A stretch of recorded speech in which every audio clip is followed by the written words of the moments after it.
It's Fully Threaded Radio, episode 156.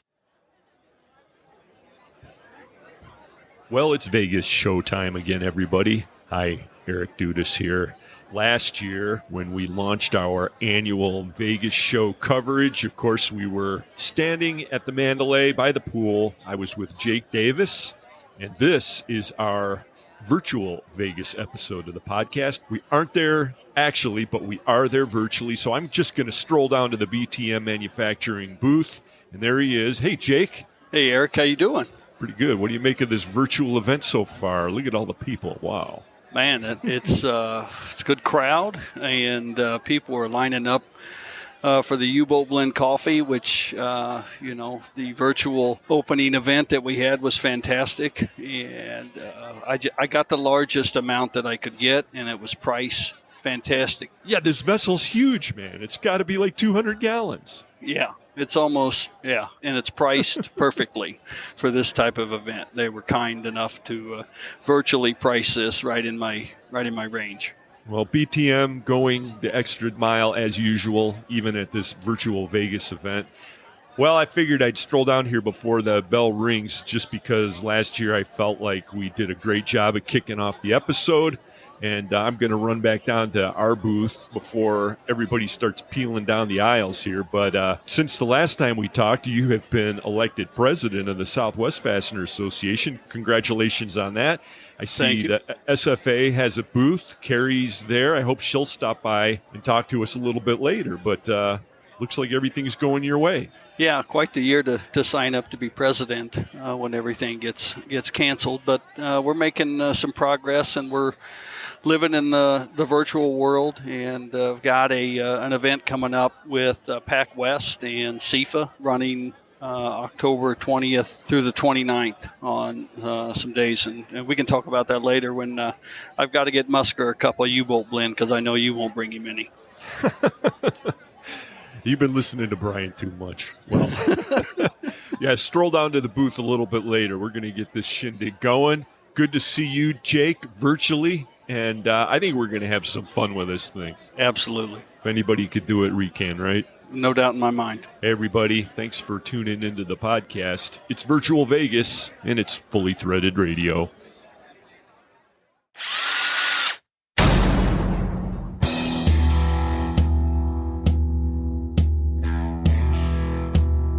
It's time for Fully Threaded Radio.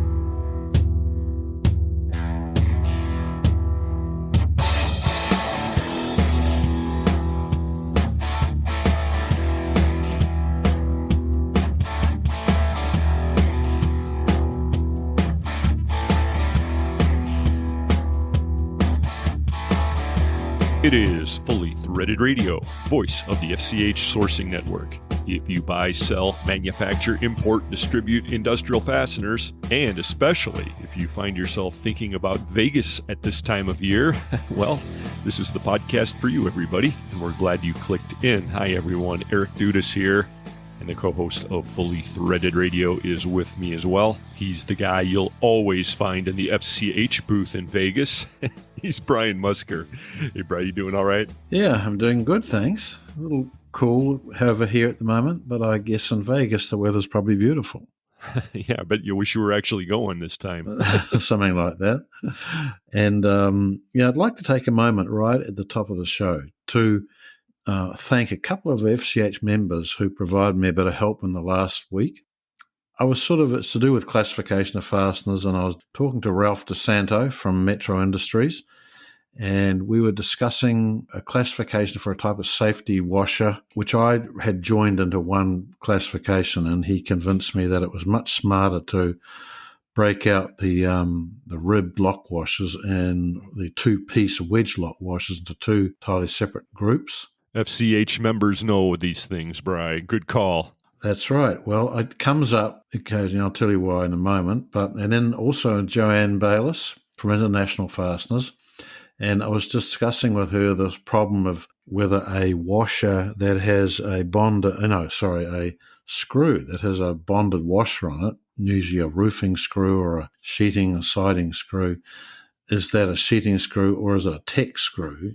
and decided it's probably smarter based on its purpose. I mean, people searching FCH are looking for a roofing screw rather than a tech screw.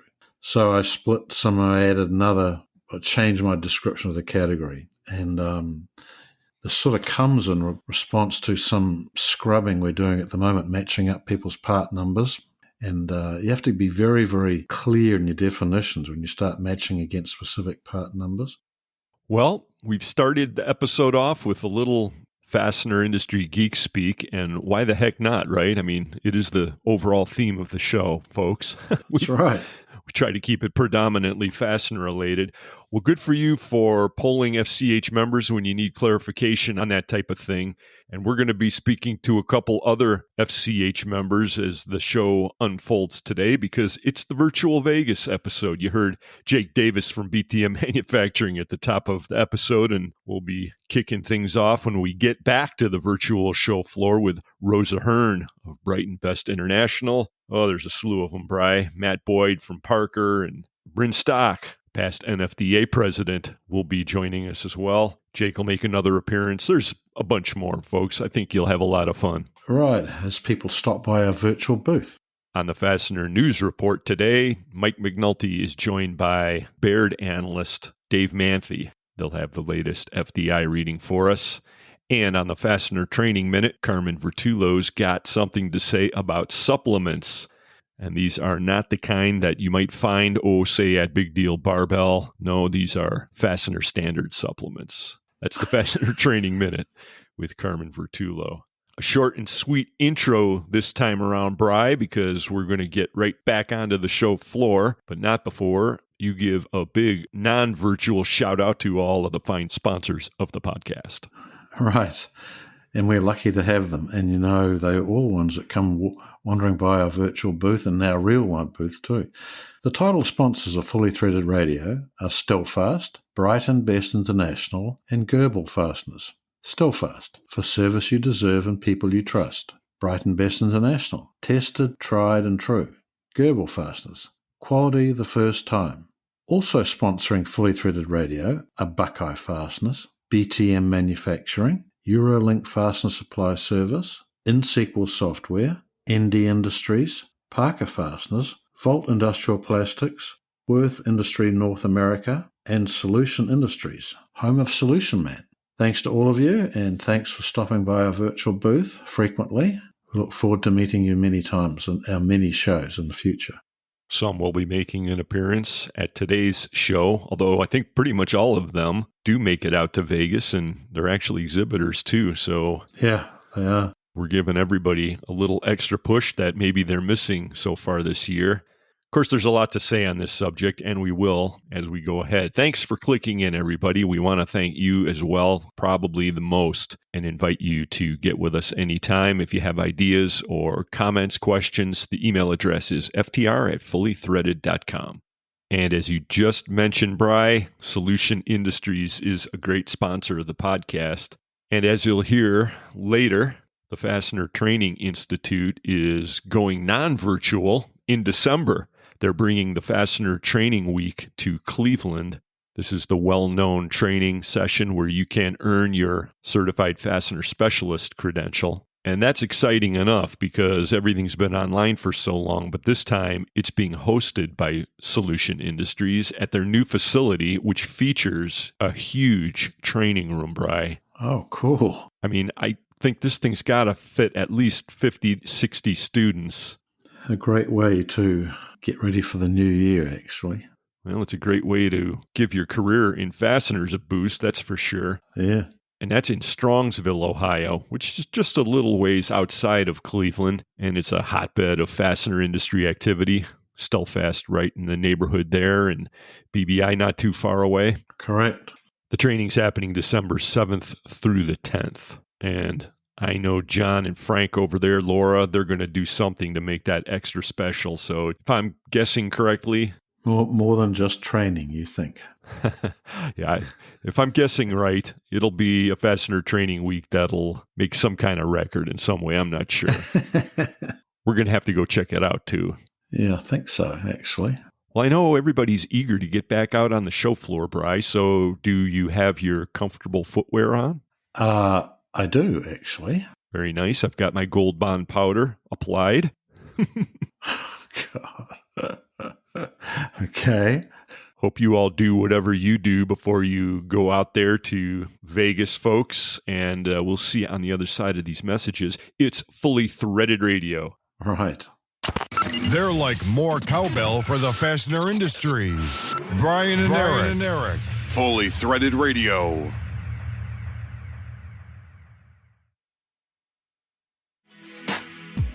Stelfast customers say it all.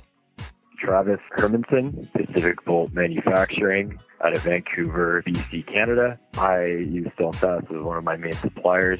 They've been a consistent, great vendor of mine. I've used them for many years now. I've never had any issues. And whenever we are in a jam and we need to get skids and skids of product out the door, out of the warehouse, Stelfast jumps on it right away. Their pricing. Always very competitive, and they're always my first phone call. I'm a big supporter of Stelfast, and I continue to be one for as long as I can. For service you deserve and people you trust, it's Stelfast.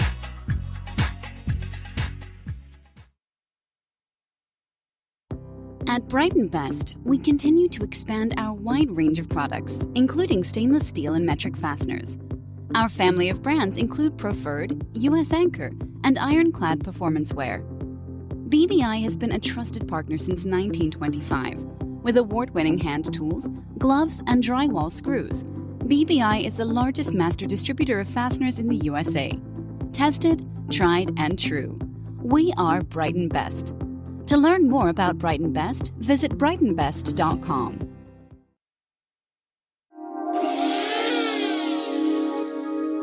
Corrosion is a serious threat to the industrial cost of business. For the global industry, that translates to an estimated cost of $2.5 trillion in a single year.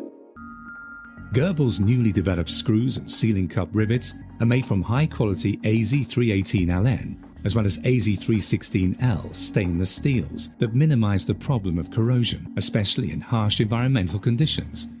The duplex material, which due to its austenite and ferrite structure is 3 times harder than ordinary AZ304 or 316 stainless steel. With the newly developed products by Goebbels, there is now a tangible solution that secures installations, people, and above all, considerable economic investment. Quality. The first time. This is Frank DeVito from Solution Industries, and you're listening to Fully Threaded Radio.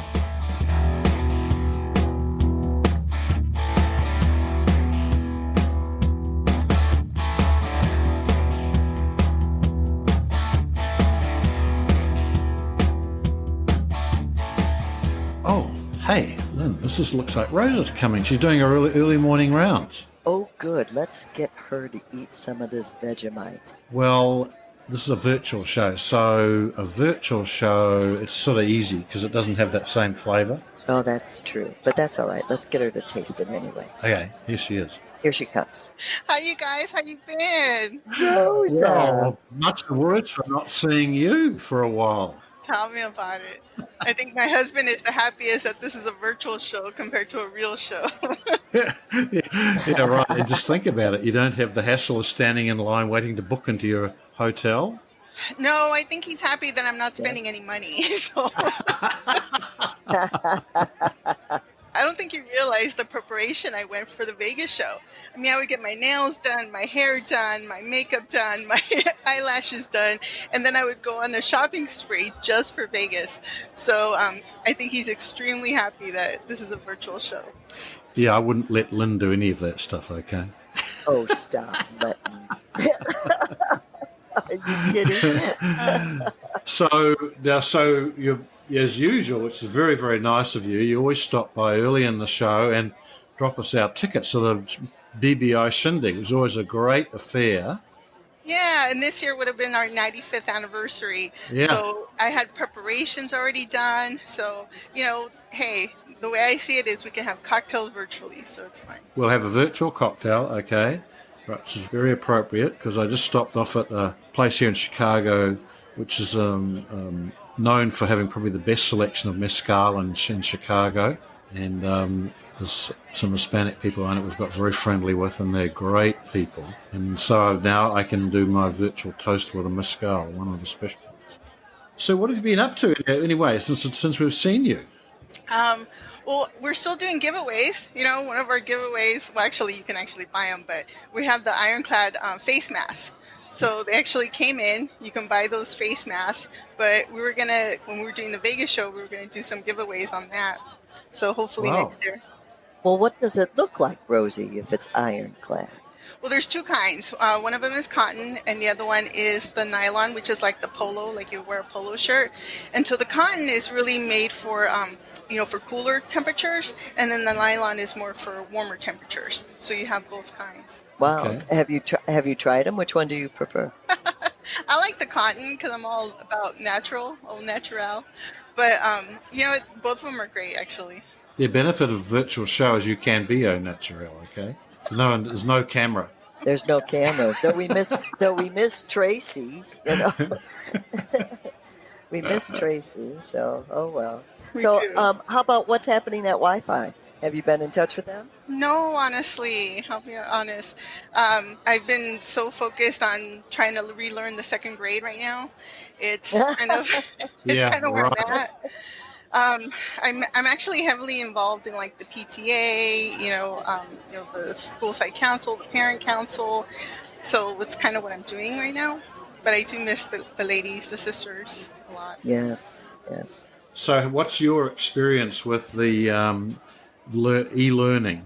Yeah, I don't think I'm good at multiplication and second grade math. So that's what I learned. No, it's actually pretty good. It's different than what I experienced when I was younger. Yeah. My son's already doing multiplications. They're already teaching them, fractions, and it's very interesting because I always remembered second grade just learning how to subtract, and first grade learning how to add, and they're already way up more advanced than I am. Right. I know. I thought I learned the new math, but when we talked to the kids across the street, they've definitely got the new math. We're like, you do what?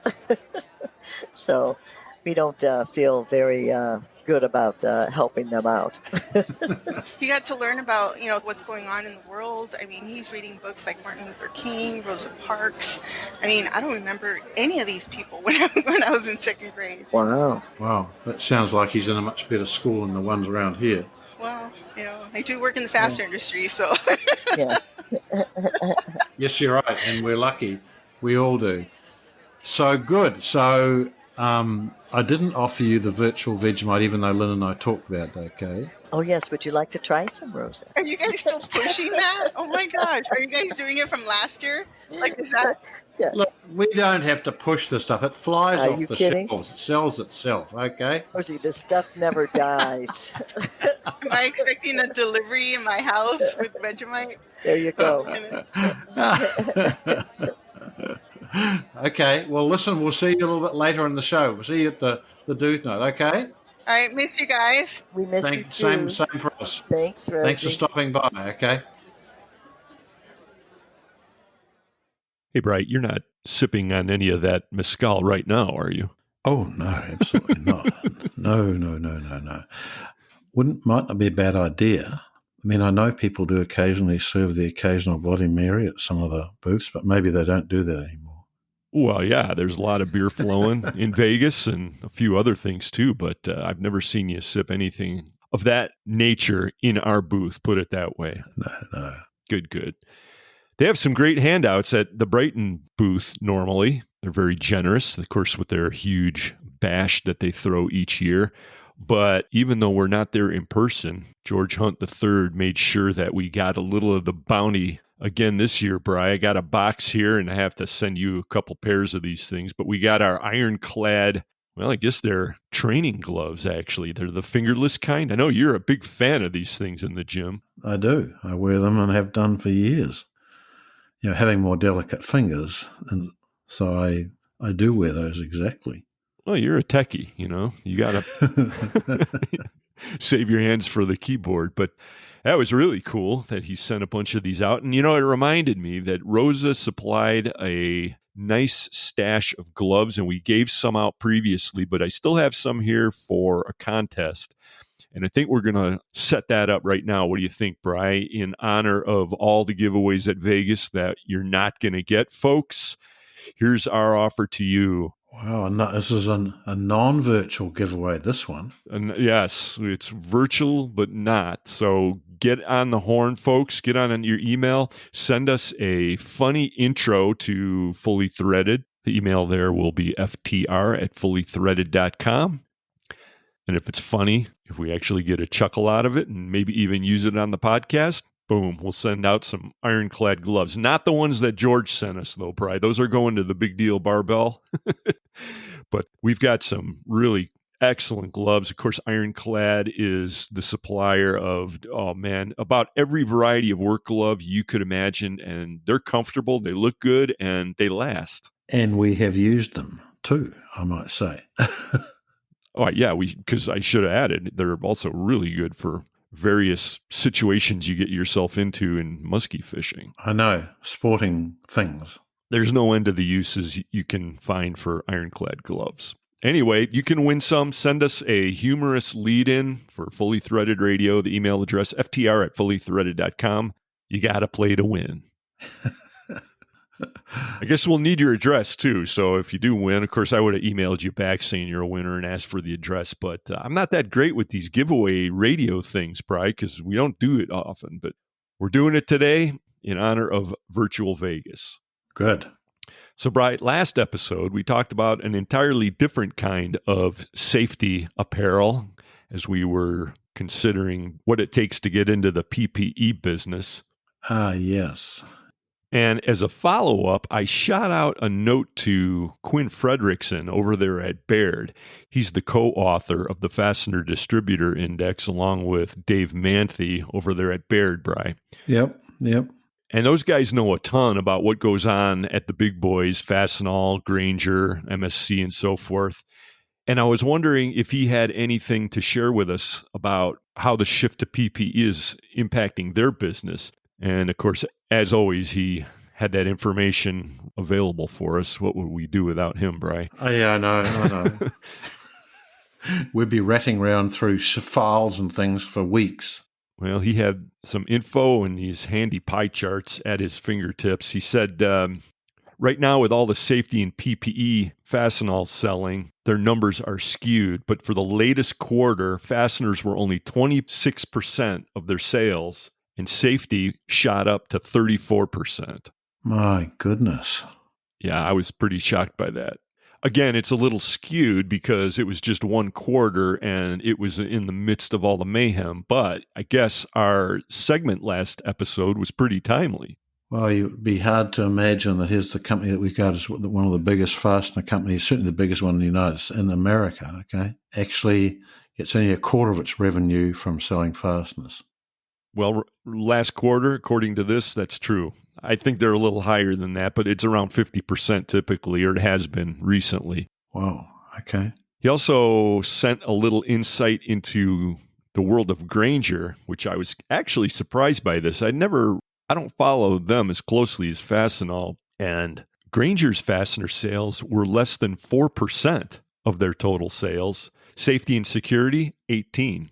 Even a bigger disparity there, although I'm not sure what they are typically, because again, I don't follow it as closely, but PPE is a big selling item right now. I guess it's not really a surprise. Well, the problem is that you get into the supplying of what's called industrial hardware, and they break that out, and we of course keep that into what we call fasteners because people come to us just like they do to their general store trying to find all that stuff. Right. I'm just reading through this pie chart here. Data. Well, more data for you folks to consider as if you needed more. And speaking of data, we've been working on a slew of FCH Scrubber projects for people with fastener inventory data issues. And I want to spend just a minute here to explain to you what we actually do with these projects, because there seem to be a lot of companies that are scrambling to get online, or with the rash of acquisitions that continue in the fastener industry, There's lots of projects that call for part number cross-referencing, matching, and the scrubber projects that we're doing have a little of both. So, Bri, when you sit down to start one of these projects, let's just say it's a company going into a shopping cart system. What's the first step in the process? Lay it out for us a little bit. Well, the first step is the step of theirs, which is really trying to work out how are they going to lay out their site. In other words, are they going to categorize bolts and socket products, or are they going to stick socket cap screws under bolts, and how they're going to do that? And then really what we do with the scrubber is, having taken their layout, is then scrub the inventory to get all the parameters in it. What is the thread pitch? And you can do all this manually. It just takes months. Thread pitch, the length, the diameter, is it domestic, foreign, what standards are involved in it, material, finish or coating, all those things. And that's for people who are trying to get their stuff loaded up on the web. So in other words, you are identifying the parts and then you're breaking that all out into a very structured type of a spreadsheet with columns like commodity type, material, finish, size, and so forth. So that's the first part, and you pass it through. Then what do you do? They might have to break it into their different categories, but then basically when usually what happens is they find that they forgot to classify some items in their inventory. In fact, we've found that every single time. And so we just, make additions to the program for them until they're happy with the results, that the results line up with how they're going to list the stuff on the web and what parameters they're going to have for each item. Right. So what we found is there's really not a one-size-fits-all structure for the way that the data needs to be categorized, but it's an iterative process, and it's just something that you have to do. Now, it sounds like it's time-consuming, and it certainly can be, but compared to doing something like this manually, it saves a nightmare. Potentially, right. And you get better quality output, too. You have accuracy, and we assign each line a certainty rating. What do you call it, Bri? Scrubber confidence points, SCP. Actually, the pricing is based on the confidence points. So we look at how certain we are that we're giving you accurate data. It's all accurate. It's just that it can't invent data. So if you only give us partial data, we'll give you back the clean data, but the confidence rating reflects. This is sounding like even more geek speak, Bri. But, it is, yeah. And in fact, it is a technical kind of a process, but it's so important if you are a distributor and you're going online, or if you're merging your data with another system and you have to do a part number cross-reference. It's just something that has to be done. I'll mention also that a piece of the scrubber acts like middleware in the in-SQL direct connect system, particularly when you're looking at Stellfast parts. There's a lot more that we could say about that, but we won't, because let's face it, data, although it's predominantly fastener related in this case, Bri, it's not everybody's cup of tea. So we have had a lot of questions about it. We're doing several projects, and if you'd like to know a little more, go to fastenersclearinghouse.com. Look under the services link, and there's a scrubber technology page, and it features a very short, high-level white paper that goes into a little example. If you followed the conversation so far, you'll find it interesting. And I think, Bri, at this point, we should probably shift into something very non-data related. It would stop the eyes all glazing over. Right. So thanks for indulging us on that one, folks. FastenersClearinghouse.com. That's the website for the FCH Sourcing Network. That's our main gig. By the way, all the data in our network, which is over 1.5 million lines, was all scrubbed. But I've got just the guy to help us segue out of this topic area, Bri, because good. When Bill Armstrong stopped by our virtual booth, believe me, we had nothing to do with data. Right.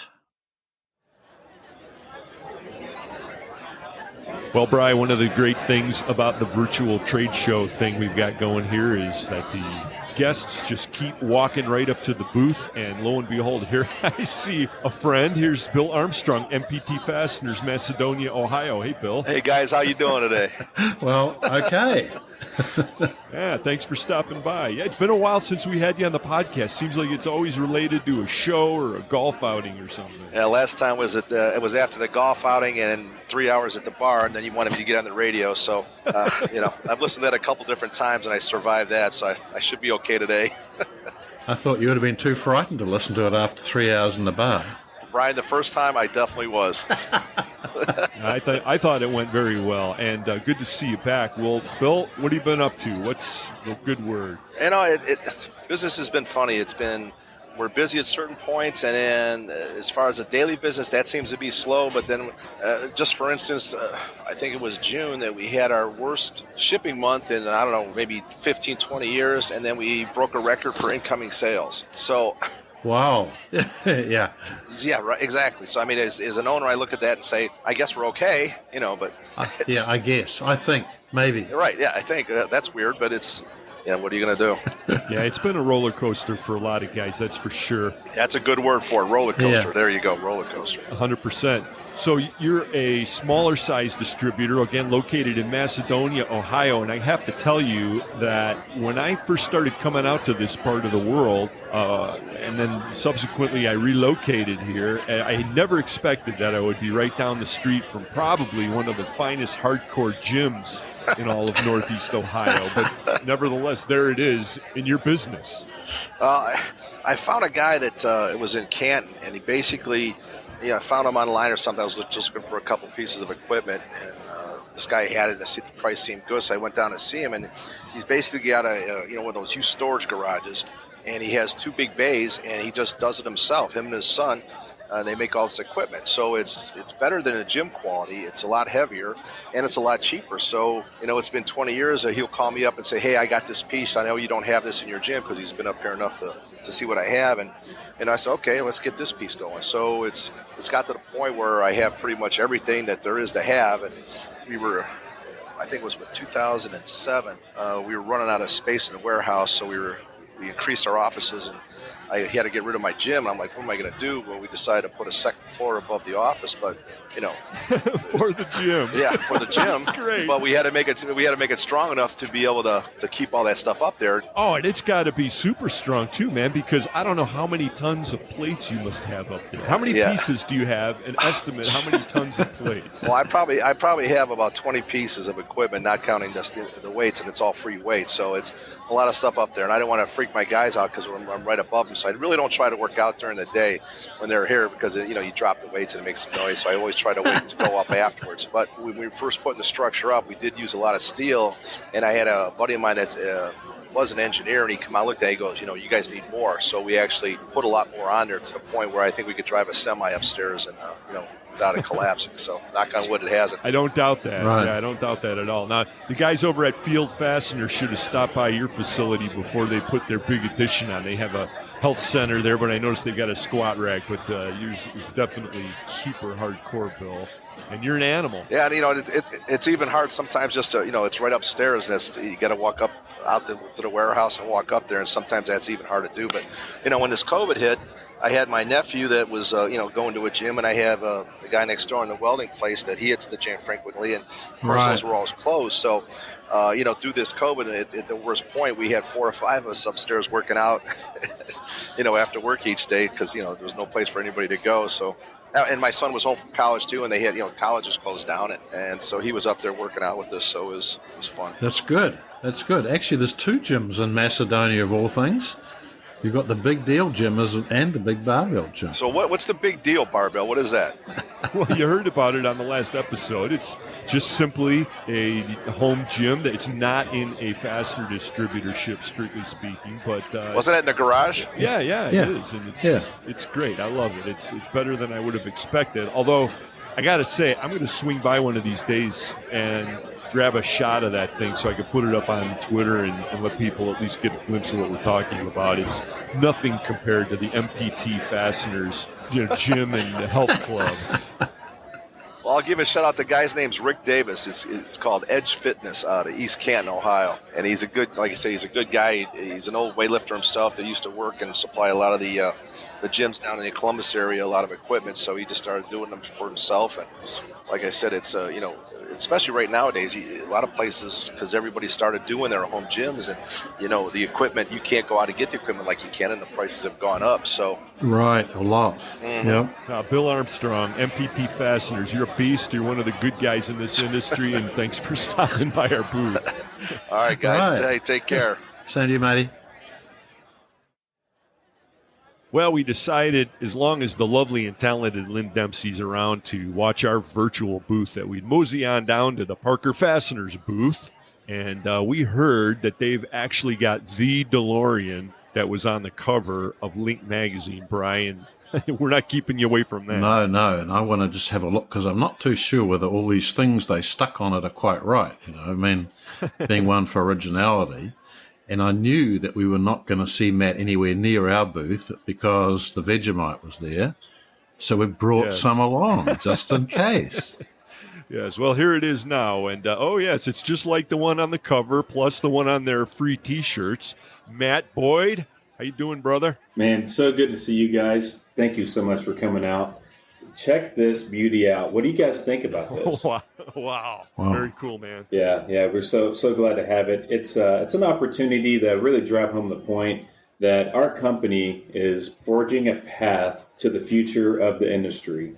There's so many fun things that we have planned that some we can share, some we can't right now, but we're taking, the industry by storm, providing offers, different services, technologies that just really hadn't been seen by anyone in this line of work that we perform, which is cold heading, externally threaded fasteners. So we're really excited.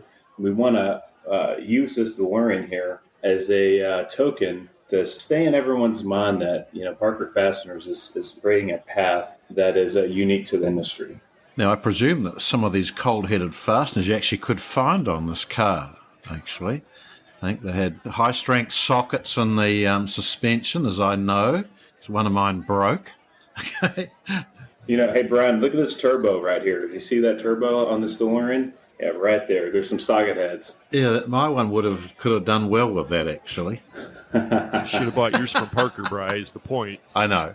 Didn't know about Hey, you know what? Everything's for sale. Everything's for sale, Brian. We can talk after this. Okay. Well, this is a great way of showing this at the virtual event. I don't know if we were in the actual Vegas hall, if you would have been able to pull this off, but congratulations on doing it. And your pitch is well received. I'm sure you've gotten a lot of scans coming in from the free T-shirt offer in Link. Congratulations on that. What a score. Yeah, thank you. It's, the QR code has definitely been used, and there's definitely a messaging behind that QR code that everyone will just have to wait and see how we display our plans and what we have in store for that simple little QR code that's in the bottom of that magazine article. Yeah. Well, Brian was just saying that he knew you would not show up in our booth after last year's Vegemite incident. So right. We came down and, we were not going to miss seeing Parker Fasteners. Well, I appreciate that. It's always a busy time in Vegas, and it's hard to get away sometimes. So I appreciate you guys coming to us. Yeah, I've heard that excuse used other times too, incidentally. Yeah, it happens. Right. Well, guys, thank you very much for including us, and I can't wait to hear everyone else's how the booths worked out for everyone else. So thank you again for including Parker Fasteners. See you at the next one, amigo. All right, thank you, guys. Have fun.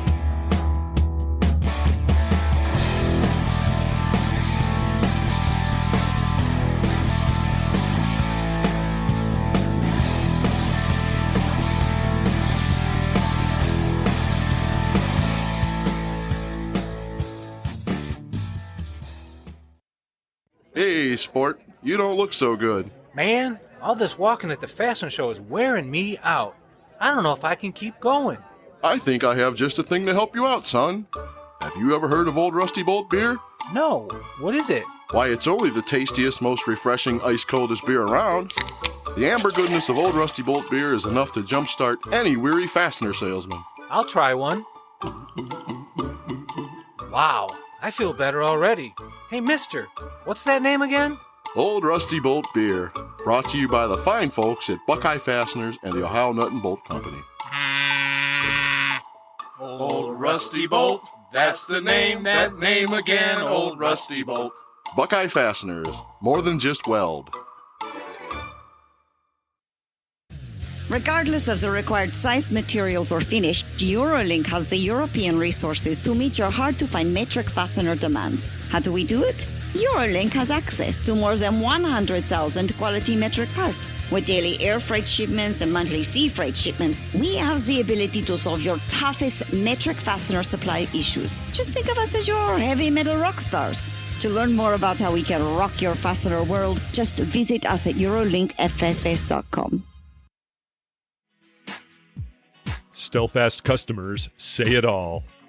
Tim Minter, Northern State Supply. I've been in this industry for 40 years, and I can never remember basically when Stelfast hasn't been a part of it. They've taken care of us over the years, helped us grow. Quality outfit, quality people. This goes back to the days when Surrender and you call up to Toronto, and we ran out of some 70s jam nuts, and they were basically just open in Cleveland, I believe, at the time. And president of the company took care of it, and it got us what we needed in about 3 or 4 days and saved us from shutting down a production line. And they'll bend over backwards and take care of your needs for you. It's more of a personal relationship with the group. Very good group of people. For service you deserve and people you trust, it's Stelfast.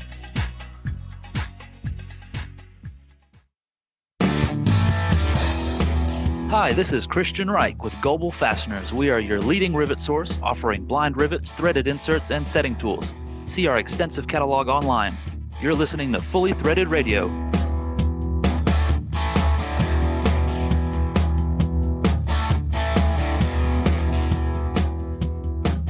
Brian and Eric back with you, taking a little moment off the show floor, folks.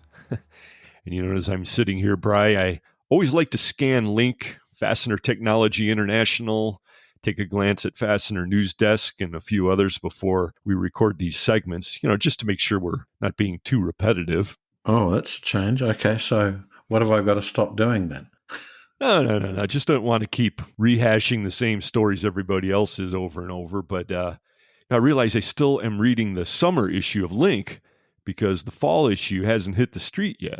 And because you just like looking at the car on the front cover. Well, that's true. But also I'm looking forward to the fall issue of Link because there'll be a short and sweet story that describes our often misunderstood FCH SourceFinder RFQ system. It's a feature of FCH membership, folks, that some of our members absolutely love, and many of our members just don't fully leverage it. So I tried to explain some of the finer points in this little piece that'll be out in the next link. Oh, cool. Yeah, there's probably a number of things about FCH that is not amazingly well understood, though to us we wonder why, including how to spell our name.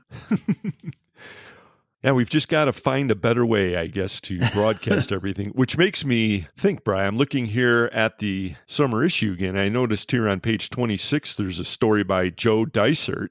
It's podcasting for fastener distributors, Brian. Killer marketing on a shoestring. Maybe we should think of that. Wow, we should start something like that up. You know, I glance at his stories because they usually have something to do with a technical application, which we're both pretty interested in. But on this one, I don't think he did a lot of research specific to our industry because otherwise I think we would have gotten a mention. You would think, wouldn't you? It was kind of funny. But anyway, it's a good story. Generic, but it's appropriate.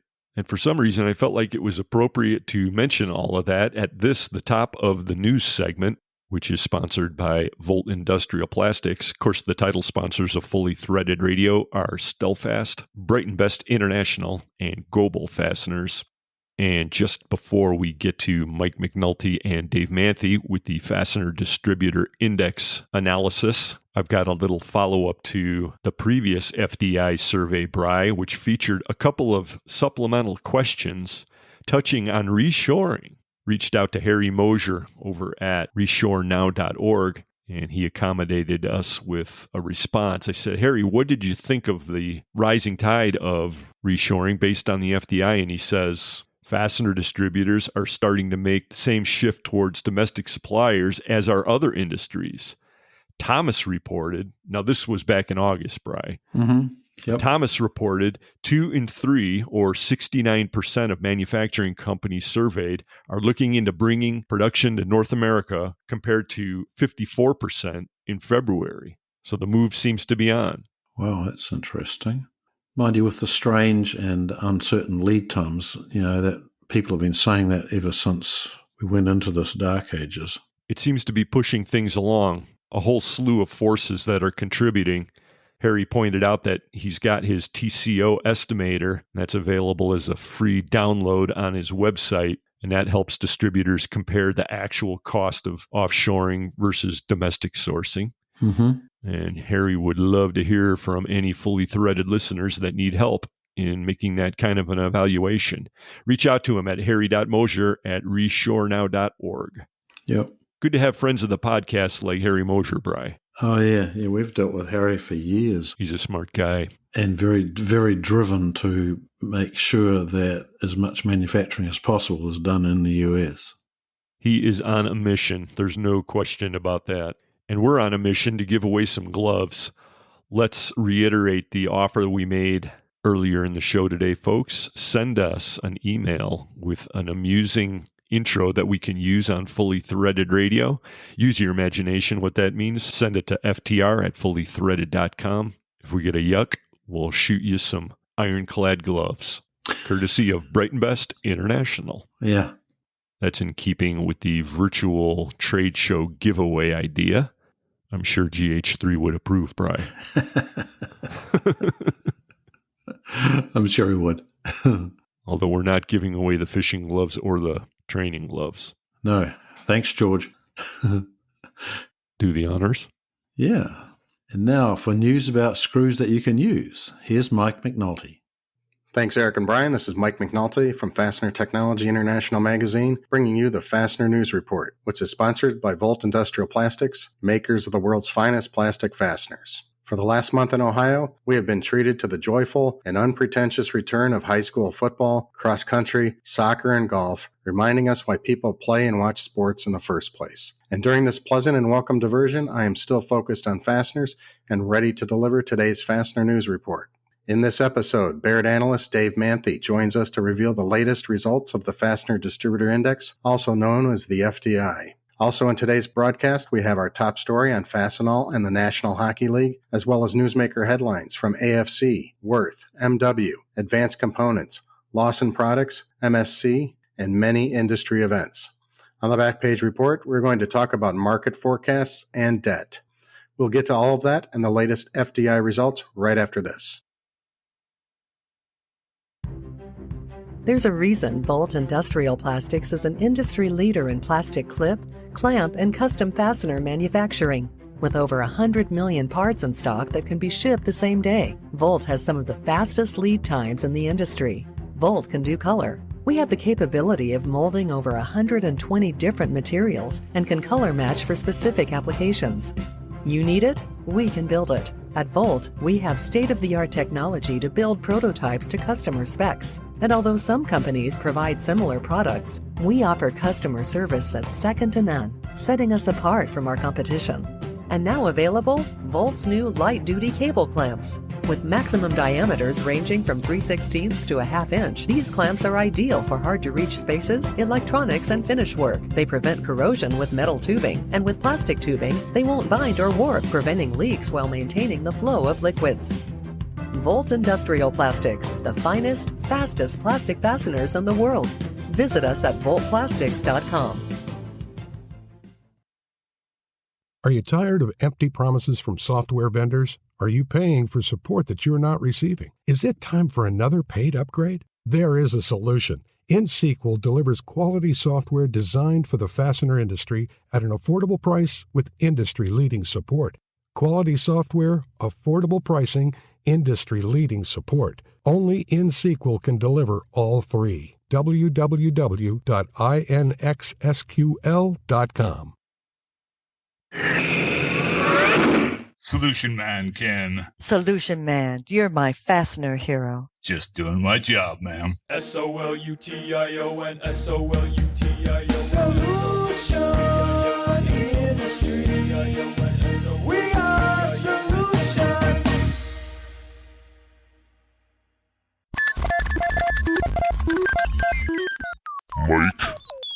McNulty. The seasonally adjusted Fastener Distributor Index for August was 49.2 versus 54.6 in July. An unwelcome, but maybe not totally unexpected drop back below the 50-point growth line for the first time since last May. Fastener Distributor Index data is collected and analyzed by the FCH Sourcing Network, the National Fastener Distributors Association, and Baird. The FDI seeks to identify demand, pricing, and outlook trends within the American fastener distribution industry. To get some insight on these results, we talked to Baird analyst Dave Manthey. Hi, Dave. Thanks for joining us on the Fastener News Report. Hey, Mike. Thanks for having me, as always. It's good to have you back. So what do you think about the latest FDI results, just dropping just a hair under 50.0 at 49.2? Yeah, sub 50, but definitely better than the last two times I was here when I was talking about all-time record lows in some of these indices. So 49.2, not bad, not unexpected. A little bit of a divergence from some of the headline numbers we're seeing in the broader economic indices, but I think very consistent with what we're seeing among the durable goods manufacturing industries and maybe some of the non-res construction industries as well. So very consistent with some of the data that we've collected from our other companies that we follow. And I think pretty consistent with what the economy looks like out there in general. Yeah, I think last time you were here, we were in the 30s. So I didn't recall that until you brought it up. Yeah, so 49 is pretty solid. And, we had the last 2 months were in the 50s, the months of June and July, but there was probably, and some other people noted that, maybe some emotions in those numbers.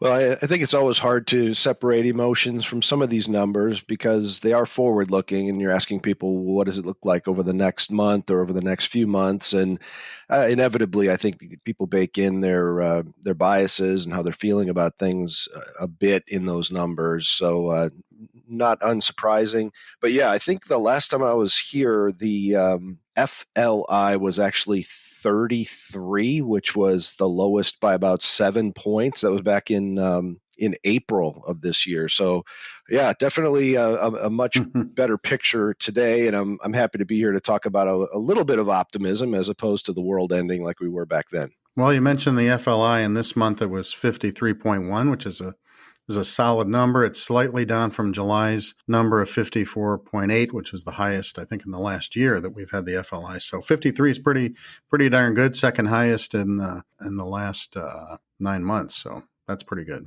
Yeah, and we've definitely been noticing that we're in a range in the sort of in a 53 to 55 band for the past 3 months. And I would caution people a little bit. I know that the participants to the survey certainly are aware of this, but keep in mind when we're asking people about this diffusion index, it's essentially capturing, is this month better or worse than last month? And the forward-looking data we're saying is next month or the month after that going to be better or worse than the current month?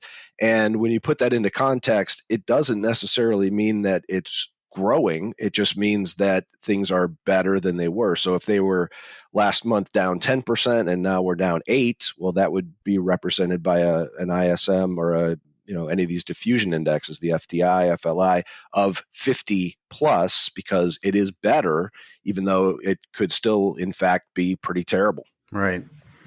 The number that jumped out to me, and then the report, was the sales number, was dropped down, took a nosedive basically to 47.6 versus 79 in July and 69 in June, which were maybe overshooting the moon.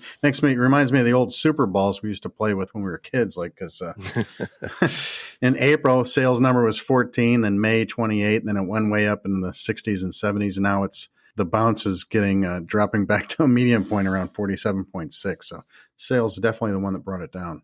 Yeah, I would say along those lines, Mike, this is exactly what we were just talking about, is that when I think about where that number has been this year, started in January and February, right around 50, implying, hey, things are growing, getting a little bit better. And then all of a sudden we got to March and they were 34. It was 14 in April. 14.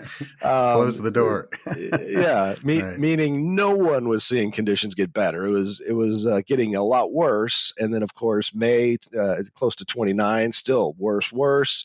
And then, like you said, in June and July, we saw the Super Bowl bounce, but or Super Bowl bounce, I guess. Right. But essentially what that Super Bowl bounce was reflecting was that the trends people were seeing in June and in July were much better than the trends they were seeing in April and May. And that was that's for sure. And then August, I think we're just cooling down, and being close to 50 here on the sales number sort of just says, we've seen a big drop off, we've seen a big recovery, and now we're sort of settling into what I would consider to be more normal type of trends from here. Right. Yeah. Now, for the listeners, we are recording this on the Friday before Labor Day, so right before the holiday weekend. And a couple reports came out yesterday, both of them that caught my attention. One was that U.S. manufacturing expanding at the fastest rate in almost 2 years. And then the other one that the unemployment applications were under 1 million, psychological barrier of 1 million for the first time since the pandemic started. So those are two anecdotes or two headlines that got my attention. Do those have any impact on what we're going to be seeing going forward here? Yeah, the employment is a mixed bag, I think, and very volatile, depending on what company you talk to. In the survey, that number has, over the past 3 or 4 months, bounced around between 40 and mid 50s. And it's really company specific to a large extent. So I don't know that we could read too much into that trend. Companies are really trying to figure out their staffing needs. Some of them are reducing or staying small. Some are looking to add people. There was a comment in the responses about looking to add humans to their business. So I think there's a mixed bag on the employment front. On the production front, there too, I think it's a spectrum is what we've seen. And this is not just coming from the survey, but from our research of public and other companies in the manufacturing space, or that serve the manufacturing space through distribution.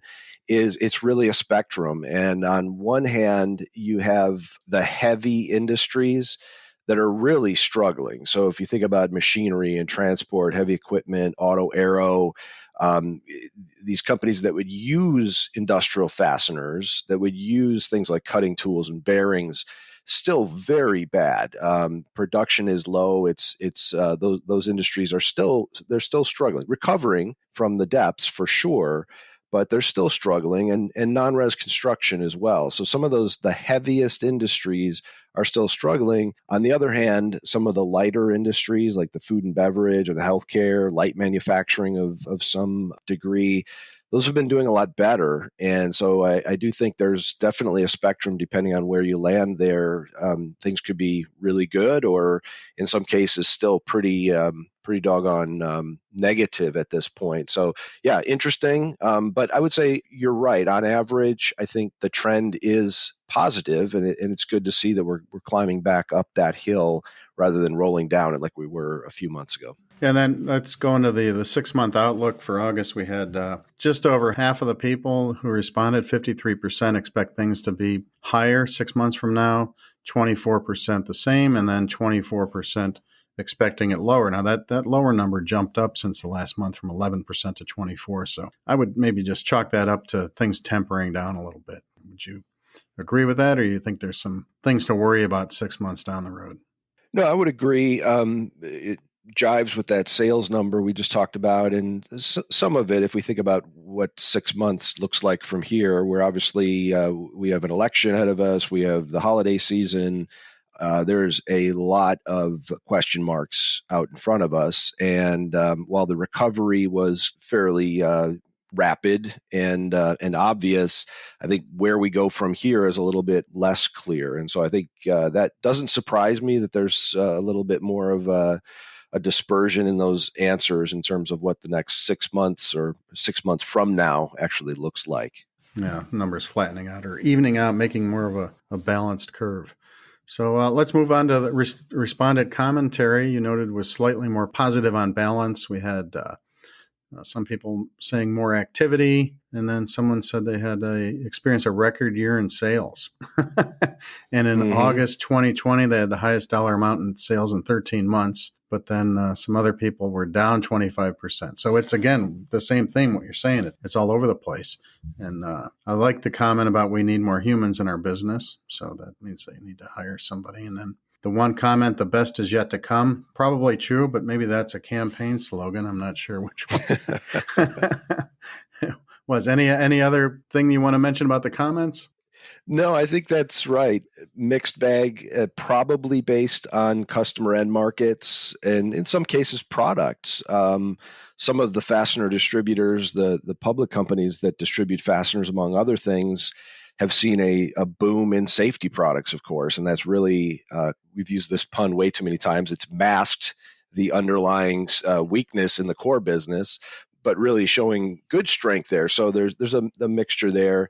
And I would say that the comment about the best is yet to come, it very well may be a campaign slogan. I would, if we were talking to my European investors, they'd probably chalk that up to good old-fashioned American optimism. Yeah, which is, I'm on board with that. Whether it's separate from the slogans, the best is always yet to come. So that is the American can-do way to look at things. We take the good and take the bad, and then look forward to better down the road. Right. So maybe that'll close it. You have any other comments on the FDI? And if not, you can give it a chance to give us any updates at Baird. Sure. Just a couple more comments. First of all, the way the calendar lined up this time around, Fastenal actually came out with their August daily sales before we were able to compile the data for the FDI index, and but very correlated as it usually is. Normally we come out with the data first and Fastenal's numbers make sense relative to what the survey says. This time it was the other way around. But if you look at Fastenal's numbers and you get underneath the headline, which was 2.5% growth, you had safety product growth of 35%. And right. That was 18% of their sales a year ago. So that's a big tailwind. And the all other products, meaning, everything else that they sell in MRO and OEM, it was down 4%, including fasteners, which were down 7% specifically.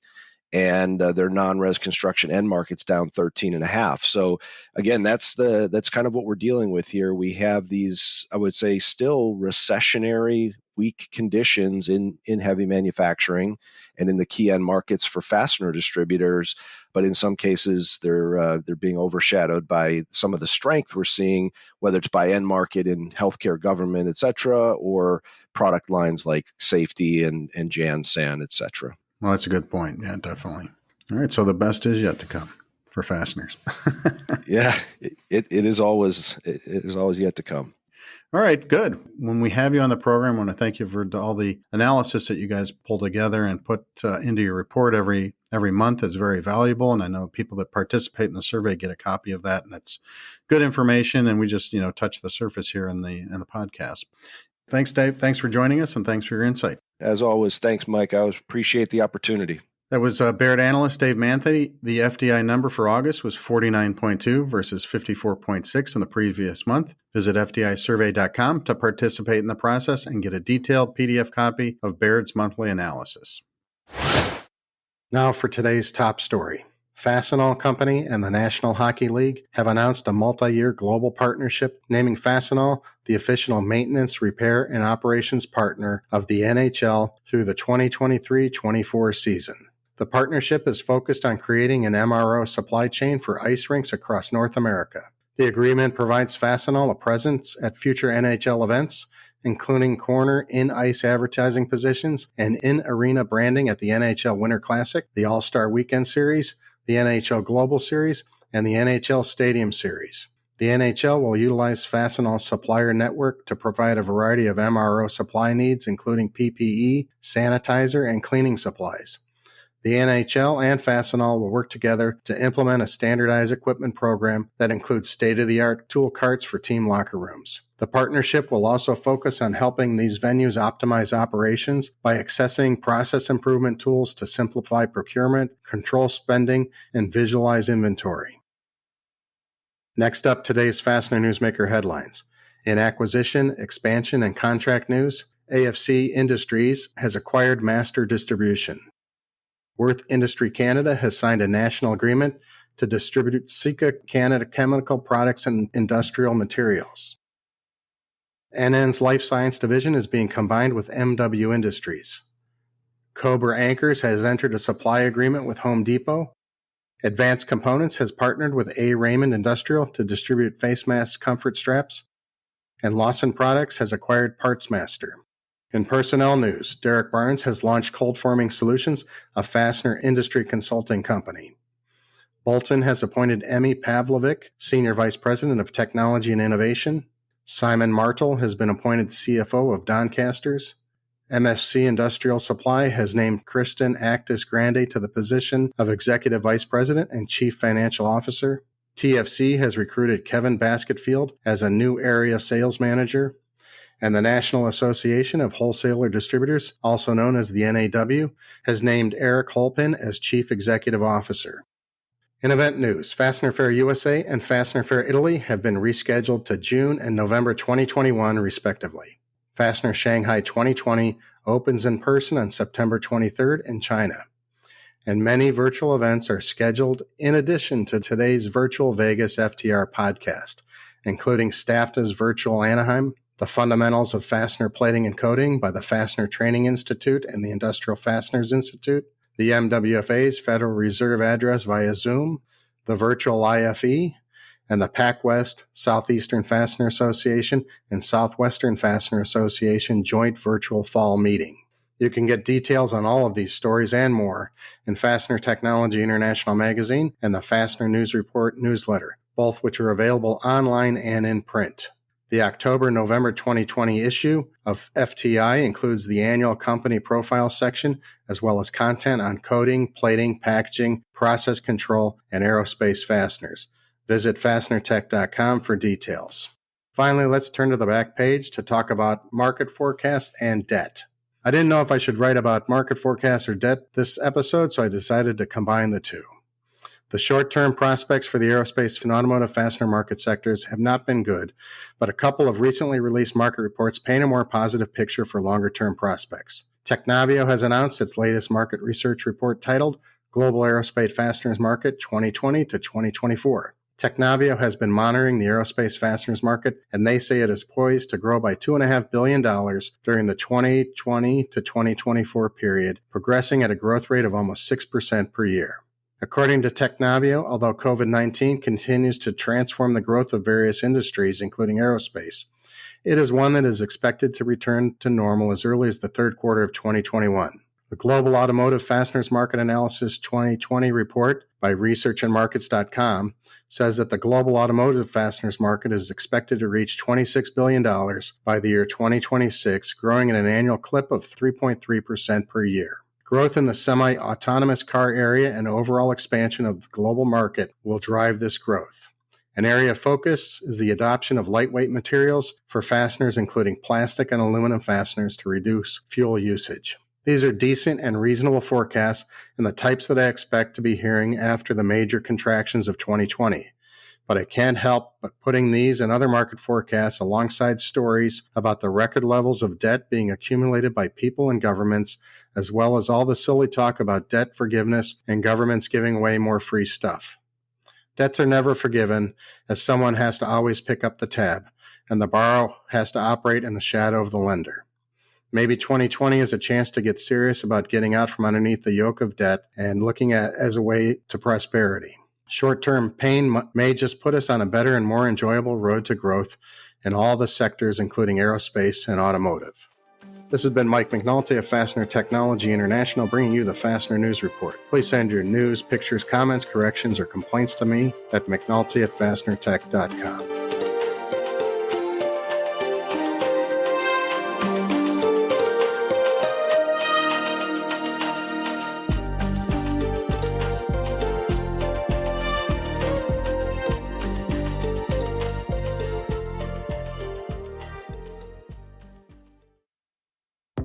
At Brighton Best, we continue to expand our wide range of products, including stainless steel and metric fasteners. Our family of brands include Preferred, US Anchor, and Ironclad Performance Wear. BBI has been a trusted partner since 1925. With award-winning hand tools, gloves, and drywall screws, BBI is the largest master distributor of fasteners in the USA. Tested, tried, and true. We are Brighton Best. To learn more about Brighton Best, visit brightonbest.com. ND Industries has been solving customers' toughest problems through innovative technologies, competitive pricing, and industry-leading service since 1955. A family-owned business, ND Industries manufactures and applies fastener locking, bonding, sealing, masking, and assembling products. Their pre-application process makes fasteners ready to use at the point of assembly, resulting in reduced labor costs, time savings, and superior quality assurance. As a fully integrated company, ND handles all aspects of operations, from formulating custom chemical compounds and coating fasteners to providing inline inspection, packaging, and delivery services. ND Industries serves the global market with 13 divisions in the continental U.S. and also facilities in Taiwan, China, and Turkey. Learn more about ND Industries at our website at www.ndindustries.com. ND Industries, innovative technologies, competitive pricing, and industry-leading service. Contact ND today.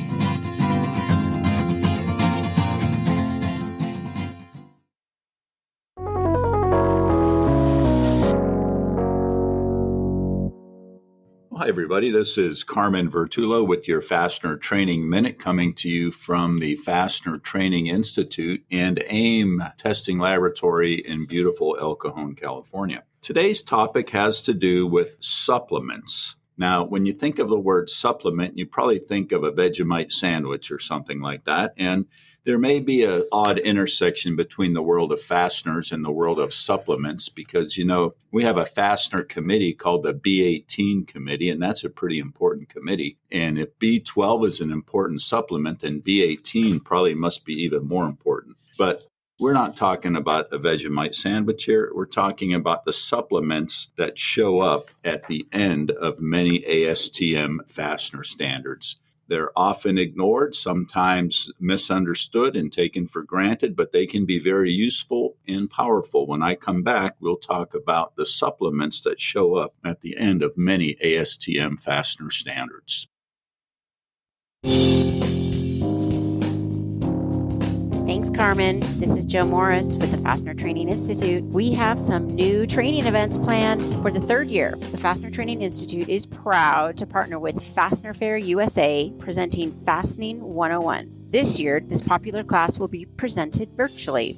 Although the in-person trade show is postponed until June of 2021, the education portion of the event will be presented online and scheduled for late fall of this year. Instructed by industry leader Lawrence Klaus, Fastening 101 is anything but the basics and a must for everyone in the industry. This seminar is perfect for manufacturers, distributors, and end users. Students will explore how fasteners are manufactured, as well as some basic engineering concepts. Topics include fastener design and material options, head styles, drive configurations, heat treatments, and platings, plus an important discussion on why there are so many cost differences from one fastener to another. If you are not familiar with the basic mechanical properties of fasteners or how they are used, you really need to attend this class. Then we have some big news. We are now returning to in-person live classes, and we are going to be presenting Fastener Training Week in Cleveland in December from the 7th through the 10th. I have an absolutely huge thank you to the team at Solution Industries, who have very graciously allowed us to conduct training in their brand new training room. They have a very large room, and in lieu of the physical plant tours that we normally conduct on day 3, we're going to just do virtual plant tours and remain in the classroom. So if you're not familiar with Fastener Training Week, this is the acclaimed training program to achieve your certified fastener specialist designation.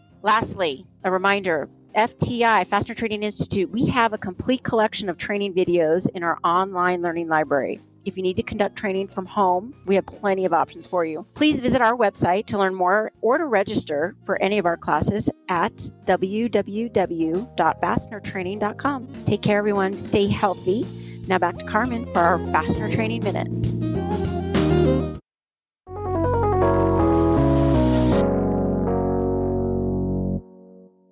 Well, welcome back, everybody. This is Carmen with the Fastener Training Minute.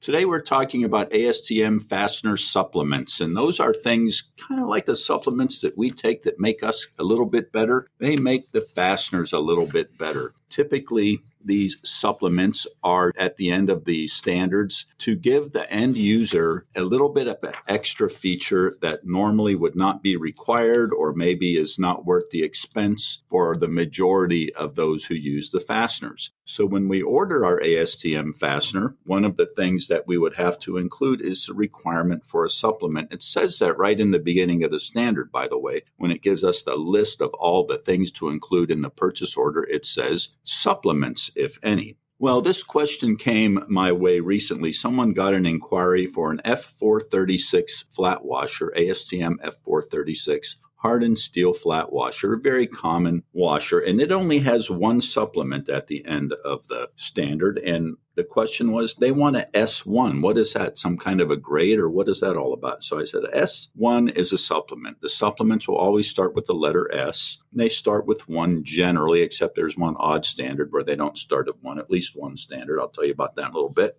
But this S1 supplement for the F436 flat washer controls the surface roughness of the flat washer. It basically says we want a nice scratchy surface that is random. They call it multi-directional lay. So I'm not familiar with why that would be a requirement. Somewhere in the past, someone thought, hey, sometimes we want these washers to, number one, not be, for example, have any kind of a grain to them where they may have been sanded in a certain direction. They want that to be random. And there may be a reason for that. I don't know what it is. I can think of a couple, but I'm not going to guess because I don't know. If someone else knows, I would like to know. So let me know if you know. It's always good to know what you don't know when someone else knows it and they tell you that they know. So let me know if you know what the S1 supplement from F436 is all about. But that's a very esoteric one, and that's the first time I've ever seen it. There are some other standards that have some very important supplements at the end. ASTM A193, for example, is a standard that has lots of supplements at the end of that standard. And they do things like help us control the chemistry, or they would require some special testing, high temperature testing, for example, a Sharpie impact test to test the ability of the fastener to withstand impact. 100% hardness testing, that's supplement S3, by the way. The Sharpie impact is S2. Special marking, stress relieving, stress relaxation testing, magnetic particle inspection, and so on. All in all, there are something like 14 different supplements available to the user for ASTM A193, one of our very important fastener standards. Another standard that has a supplement is ASTM A307. It's our low-strength carbon steel product, and it's not a very sophisticated standard, and it only has one supplement at the end, and that supplement controls the chemistry of the product so that we can weld it more safely. Another standard that has some very important supplements is ASTM A354. A354 is alloy steel products, bolting, and it has supplements for special marking, magnetic particle inspection procedures, for example, and so on. I'm not going to go through every single standard with you. I would like to do that, but I only get 1 minute, and I've already taken 7 out of my 1 minute, so I won't go on too much longer. But one standard that has lots of supplements is A962. And we should be more familiar than A962 than we are, because while it's not actually a fastener standard, it's a quality standard that goes along with ASTM A193, A320, A194, and so on. And it defines all kinds of various quality requirements that are not in the standard. And its supplements go all the way up to, I had the paper out here, like S64 or something like that. But it starts at S50. So I don't know why it starts at S50. That was an important thing that I noticed. And almost every ASTM standard has a supplement or more at the end. So whenever we need something special in an ASTM standard that might not be necessary for the vast majority of users, so we don't want to add the expense and make it a requirement for everybody. The standards writers will put that into the standard as a supplement. So whenever you see an inquiry for ASTM fastener product and it has something like S1 or S2 or anything with an S, don't ignore that. It's very important. And the end user has put it there for a reason. So now you all know all about supplements when it comes to ASTM fastener standards. This has been Carmen Vertullo with the Fastener Training Minute. Thank you for listening.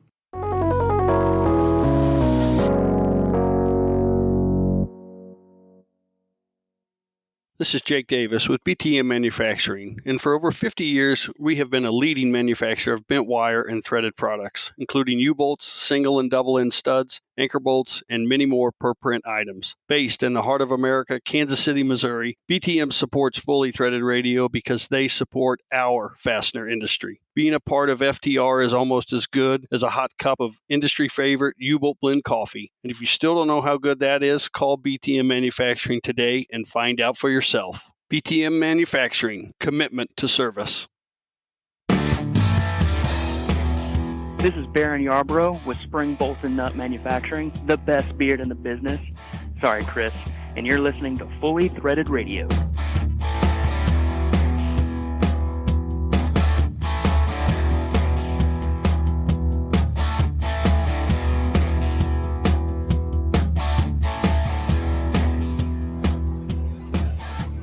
Hey, Brian, how's the Vegemite supplies holding up? Surprisingly well, actually. It's sort of a little bit difficult to, pass them down through the wires. Right. Well, I rely on you to get these technical things figured out. Hey, look who I see coming down the aisle here. It's the guy responsible for these severe heart palpitations I have currently. The BTM U-bolt blend is doing its job, Mr. Davis. Yes, sir. Keeping you on your toes, Eric. Yeah, thank God you turned up, because, of course, I'm not having any heart palpitation. Eric never brought me my bloody cup of coffee. No, there's Brian. As tradition, here's your first cup at 11 a.m. A little earlier than that, but thank you very much, okay? Somebody's got to look out for you. I know. I'm very, very glad that you're around, okay? You guys are taking this virtual joke a little too seriously. So what do you like most about these virtual events then, Jake? Well, everybody looks good. The fact that nobody seems to be, sleepy-eyed or maybe hungover. Everybody looks good and sounds good. So everybody's got the same level of energy, and it's great to see everybody and hear everybody. It's a good observation. Been pretty busy. Right, and so you can't really see them if you have. So if you normally would say, please close your eyes, you'll bleed to death, you don't actually see that on the morning after. Yeah, right. No. That's one of the many reasons we decided against going the Zoom route when we put this idea together, Jake. Audio only. I can understand that. Zoom fatigue is a real thing. I read about it, so it has to be true. Yeah, I know. I read it too. So you've got a bit of experience at these virtual events, haven't you? You've got an event coming up yourself with the SFA. So why don't you tell us a little bit about that? We do. I appreciate the opportunity. We're partnering. We were going to have a joint conference down in San Antonio live with PAC West and CIFA.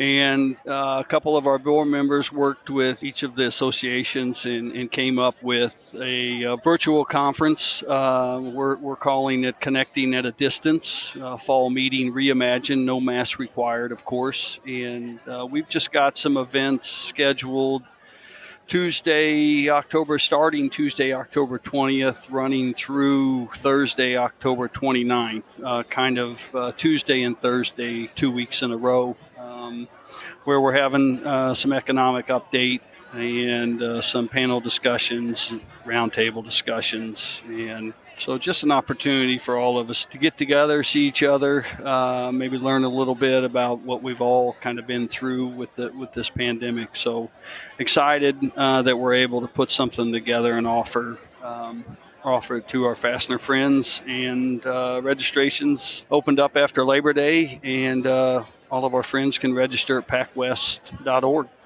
Good. Well, that sounds pretty exciting. Yeah, you're going to cover, of course, a bunch of topics here. You got the economic update and lessons learned and a roundtable and more. So you're pretty much keeping it topical. Did you ever think you'd live to see a day when having a panel discussion on hydrogen and berittlement was spicing things up? Yeah, I'm hopeful to keep everybody intrigued. Each event is scheduled to run 11 a.m. to 1:30 p.m. Pacific time. So it's not gonna be an all-day thing. You're just going to be able to hop in, take in the information, participate, and then go about your day and catch up on emails and phone calls. Well, you're not going to have to bring the giant 200-gallon vessel of U-Bolt blend for that one then. So no, that one will stay home. We'll probably take a while to clean it, actually. Yeah, I would think so. Well, Jake Davis, BTM Manufacturing, and president now, shall I say, of the SFA. Good to see you, amigo. Good to see you guys. Always a pleasure. Sorry I can't give you a bit of Vegemite, okay? Toast's here, but... No, I was so excited for a second try. Yeah, I know. I could see that. I'd written all over your face. In due time. You know what? I'm pretty sure you'll have some left over, and I don't think it has an expiration date, does it? Oh, no. This stuff lasts for centuries. We might need it. Bryn Stock, Spencer Products. Hey, thanks for stopping by the virtual booth. Hi, Eric. How are you? Doing well. Where's Brian today? Ah, yes, Mr. Musker. I believe he just stepped over to the Buckeye booth to pick up an old Rusty. That's kind of hard to do at a virtual trade show. Yeah, well, good observation, yes. Well, he's a tech guy. He knows how to do these things. Right, I like it. Anything it's good for to beer. Talk to you. It's been a while, and of course, I won't be seeing you in the actual Vegas this year, but you always stop by the booth. And are you a big fan of the virtual show format, or what are your observations on that? Well, I think it's a good way to look outside the box. I like that we're trying things different. That part I do like. A lot of people seem to. Pac West and the SFA, SIFA has a big one coming up. Young Fastener Professionals just did one. It's de rigueur currently. So people may remember, depending on how long they've been in the industry, you were the NFDA president a few years back. Just a few, yes. I was pregnant with my twin daughters, and they're about to turn 14. So that was a long time ago. But yes, I was. It was a very good experience for me, and I love the NFDA. I love it. Went by in a blink of an eye. Well, if you were in a leadership position or in a board position these days, what do you think you'd be doing to guide the association through the new virtual world? What would you strive to provide in that kind of a format, do you think? Yeah, I think they just have to continue these virtual and offer these webinars as much as they can. Anything from training to... maybe I saw that, I think it is NFDA might be trying to do something in December with like ESPS kind of format. I think I saw that. So I think, I'm a big one-on-one. I go to trade shows and NFDA to talk to people and see them one-on-one. So anything they can do to keep us talking and learning and meeting with each other, I think, could be a great thing. So I think technology at this point is super important for those associations. Totally agree there. The one-on-one, and if they can support it, I think they'll have a chance at providing some real value. Well, Spencer Products, you're actually in my neck of the woods, right down the street as it turns out. What are you seeing out there in the market? Well, it was a tough few months. We as the ownership group continued to go into the office and really, try to be the anchor in the office, and we kind of sent some of our people home to work from home and rotated the warehouse guys just supporting the shipping activity that was happening. But the last month or two, things have really kind of picked back up, and everybody's come back to work, and our branches are all doing well. And so we're not breaking records yet, but we're certainly happy that our customers are producing, and that it seems like the workforce in general has gone back to work, and that is really what makes us happy. When they're happy, we're happy. That sounds good. Yeah, and our proprietary lines, we can help support any distributors out there that might be looking for some hook product or some pop rivets or some ITW Fastex items. So, we're happy to support that when the need comes around to the distributor base. Right on, Spencer Products. Well, that's the kind of one-on-one that you get at trade shows that we're missing out on a little bit, but fortunately the associations and, Emerald and Reed and now FTR, we're all in the virtual business. Thank you so much, Bryn Stock, for stopping by. It's good to see you here at the show. Great to see you and talk to you, and this is why I like trade shows. I get to run into the people I like to see. Right on. Sorry you missed Brian. Talk to you soon. Yes. All right. Thanks, Eric.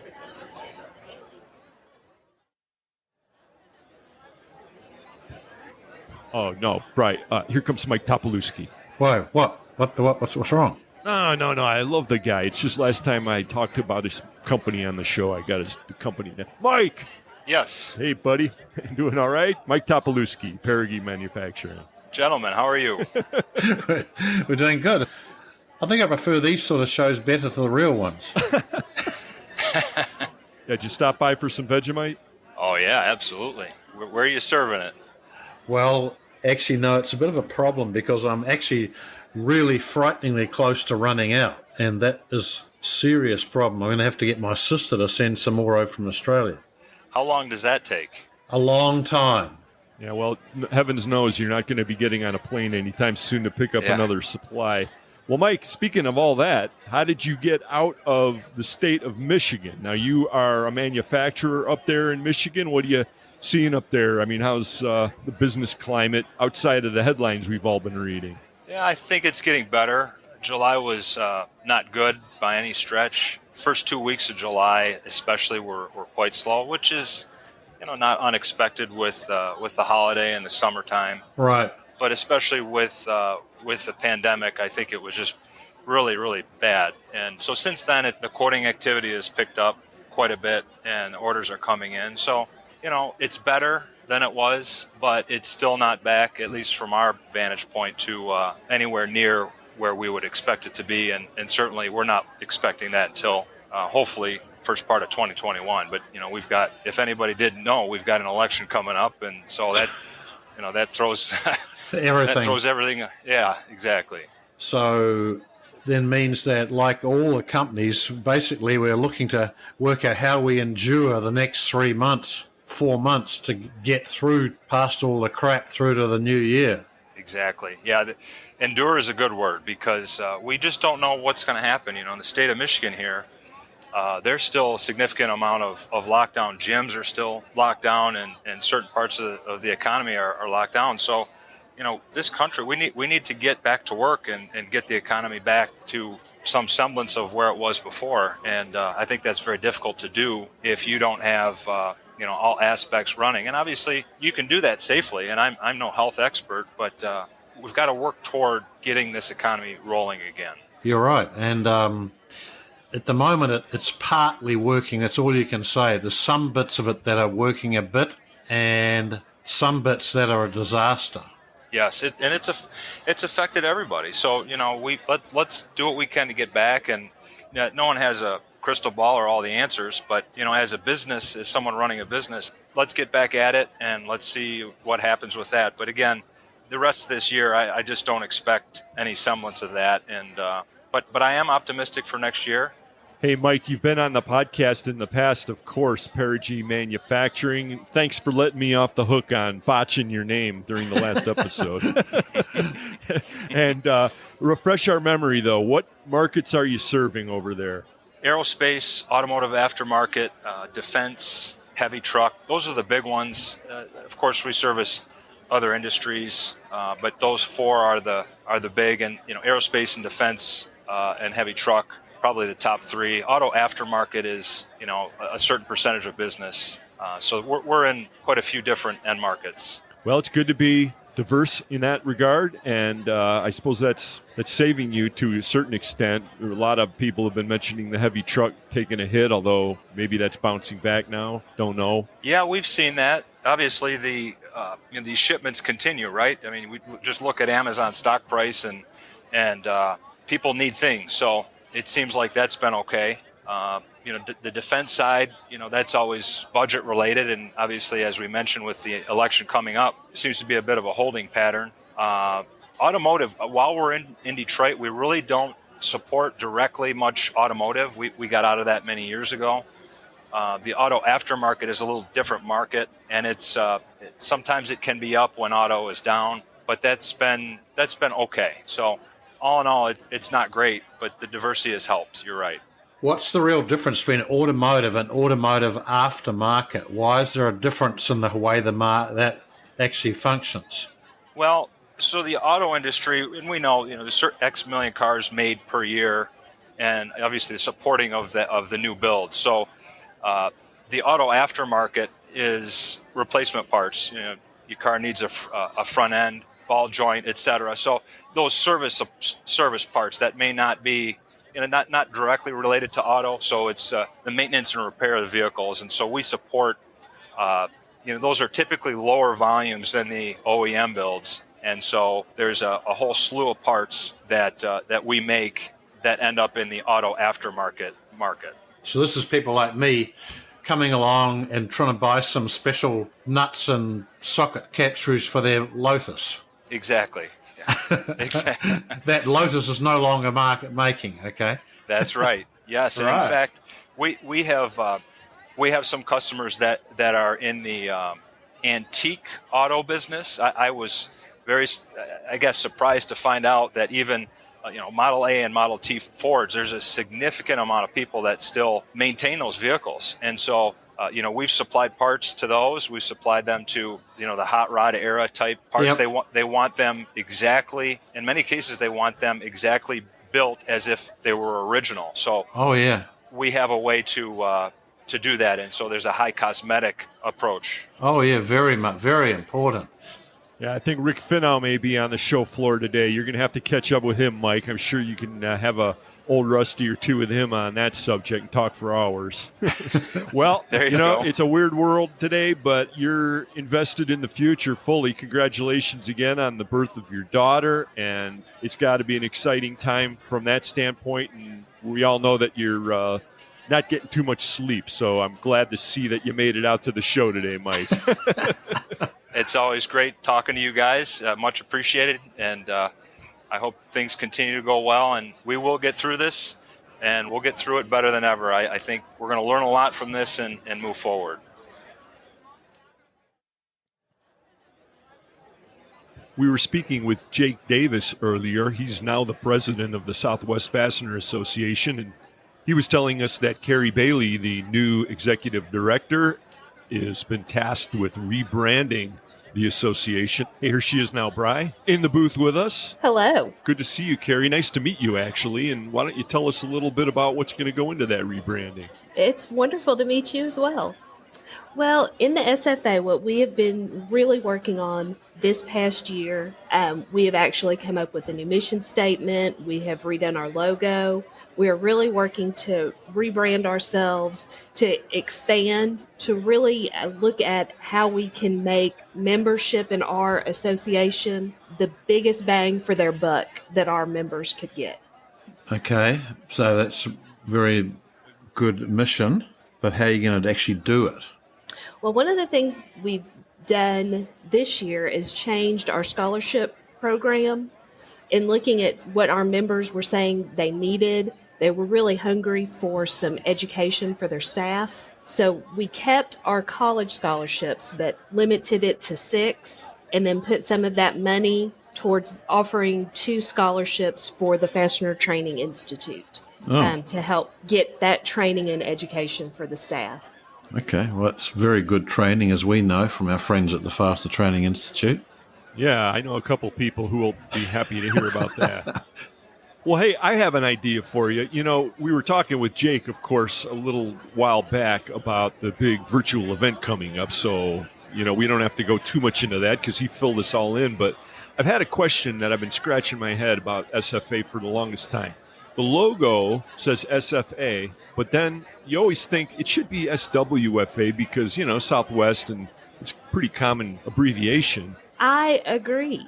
Yeah, but really on the website, it's both ways, and I think we have an identity problem here, and I'm not complaining because, believe me, FCH, we have our own identity problem, but so you agree. I do agree. And it may be my fault that it's two ways on the website, because when I first started, I just naturally assumed it was SWFA, so that's what I was putting on everything. It is a mouthful, though, right? It is. I think SFA actually works better. I really do like it better. Yes. The question is the Southwest one word or two words? We have Southwestern, and it is one word. So we're actually the Southwestern Fastener Association. Right. Yeah, like I said, if FCH, we have a similar kind of an identity crisis because, our URL, it's a mouthful. But we won't get into that. Or the S. In this case, the S is for Southwestern Fastener Association. Yeah. And we're talking with Cari Bailey. She's the executive director at the virtual Vegas event, kind of kicking off a whole slew of these things. I wish you a lot of luck in your big virtual event coming up in October, Cari. We're so excited about it. It's going to be some phenomenal content, some great education, great speakers, and working with great people. I love working with people at PacWest and at CIFA. They're wonderful. Well, you should. The great benefits of these virtual things is that you don't have the check-in lines in the hotel are really sort of short. Yeah. No, it's what we did is, I'm sure that Jake's already told you this, is we took all of the education that we were putting into the in-person event in San Antonio and brought all of those same people online. So it is exactly what we would have gotten had we been able to be in person. And so that was cool. Very gracious, very, very kind and gracious of all of our participants to agree to do it and go online with it. Well, we'll see you there, Cari. Again, it's good to meet you, and thanks for stopping by. Thank you guys so much. It's been a pleasure. Uh-oh, hey, Bri. I saw this guy on LinkedIn a couple days ago. It's Tom Buddenbohn. Haven't talked to you in a while, Mr. Buddenbohn. How are you? Wow. No, I didn't see you at the last show even. Oh, I was at the last show last September with EFC. Recently, I left EFC and have started a rep business, Bud Sales, or should I say restarted my rep business.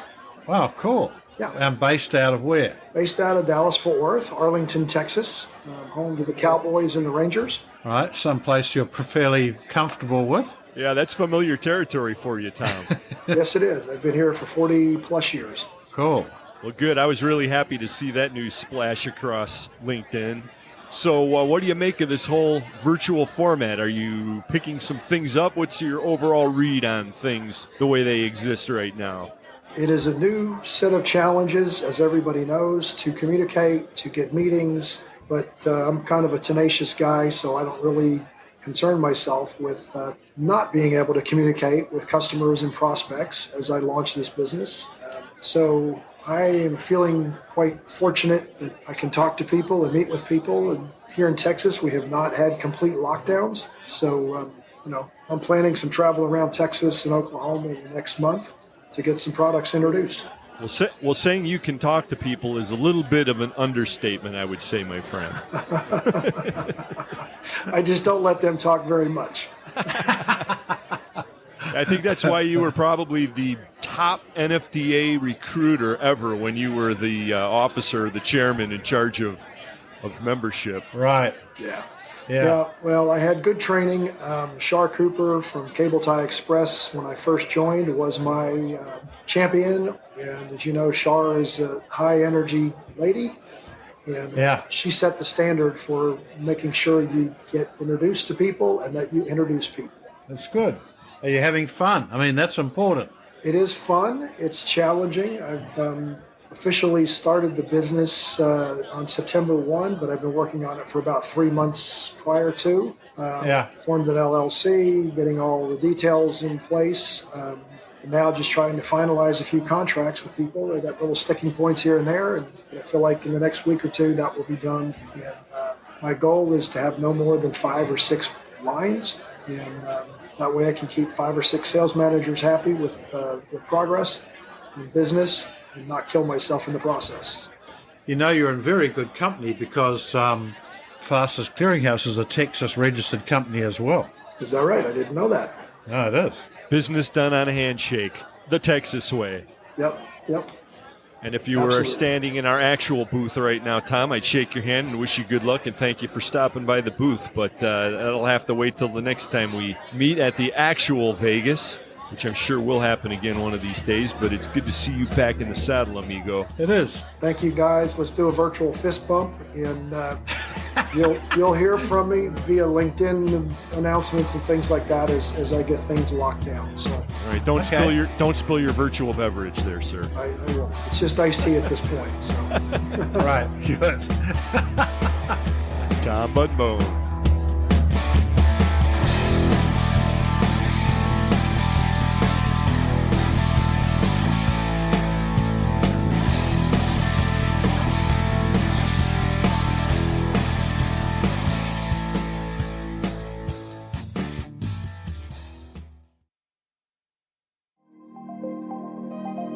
Goebel Fasteners presents the Go-Lock Structural Interlocking Blind Rivet, available in aluminum, steel and stainless steel with diameters 3/16 of an inch, 1/4 of an inch and 3/8 of an inch.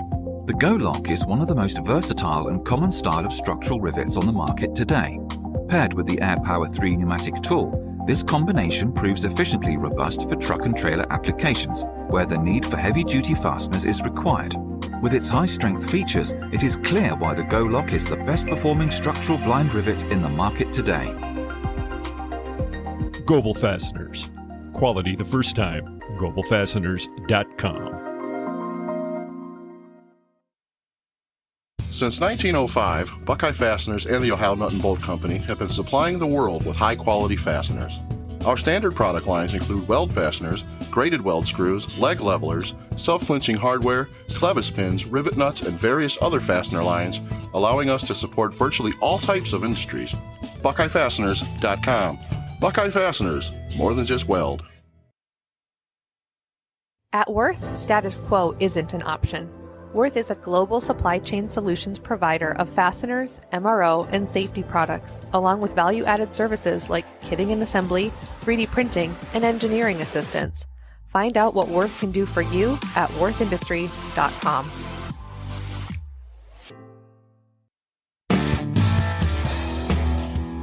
This is Tom Bohr from the Cambridge Corporation. You're listening to Fully Threaded Radio.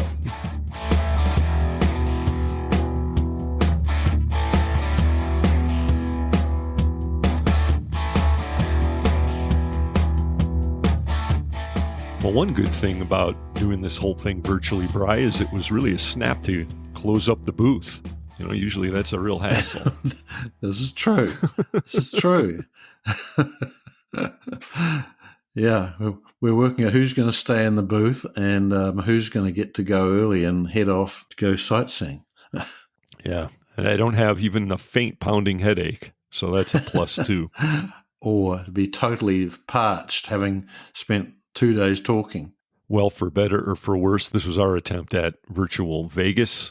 Hope it tided you over, everybody. But look here, I've got a text on my phone from Morgan Wilson. He's the manager of the International Fastener Expo. And he would have been visiting one of our virtual booths too, because he always does circles all around the place, making sure it's all running.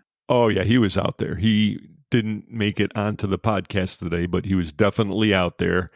And Emerald has gotten into the fray because they announced they're doing a virtual event as well. Of course, everybody knows that IFE for 2020, at least the live in-person version, was postponed or actually was canceled. So they're just having one in 21. But he's announcing here that on November 11th and 12th, a virtual event that they're calling Connect at a Distance will be happening. So Morgan's been planning this for sort of a while, isn't he? He's been pondering how they can do something good. Well, I think that's exactly it. They've known and they've wanted to do something like this, and I think they were just scrambling to put something together that was entertaining and effective and worth your time. And my guess is they've done it. We'll be hearing more about it. We've got another episode to put in the can before it happens, so we'll get more details from Morgan, but Connect at a Distance is November 11th and 12th. And I'm guessing a lot of fully threaded listeners will be participating in that. So we'll talk about it more next time. I'd like to thank all the people who stopped by our virtual booth in today's episode. It was a lot of fun. Thanks for doing that, especially on short notice, which... Yeah, it was. Most of them didn't expect to be at a trade show, but nevertheless.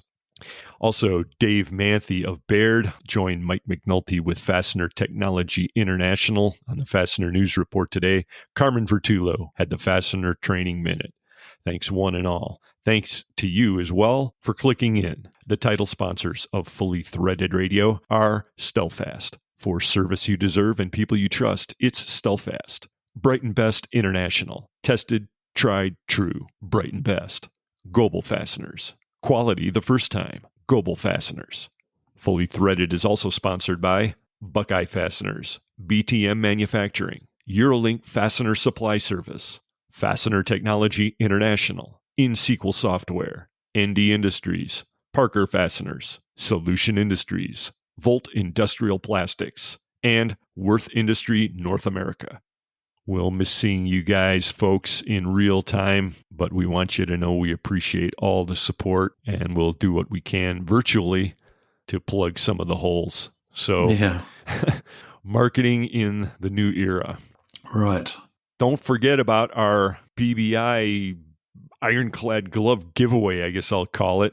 Send us an email with a funny intro that we can use on the podcast. If we get a chuckle out of it, we'll send you a pair of ironclad gloves courtesy of BBI. The email address there, and with any other thoughts or comments you have about the podcast, is ftr@fullythreaded.com. And these are completely non-virtual gloves. These are real things. 100% real. Solid, good point, okay? Brian. Yeah, it's not like the Vegemite that we've been handing out. Right. So there you go, Brian. They said it couldn't be done, but we did it. And how do you feel? What did you think of our first ever virtual event? Well, it's sort of okay. One of the little minor problems with these virtual events is that I didn't get my Still-Fast monkey. I mean, that's a part of the show. So I guess it's not quite 100%.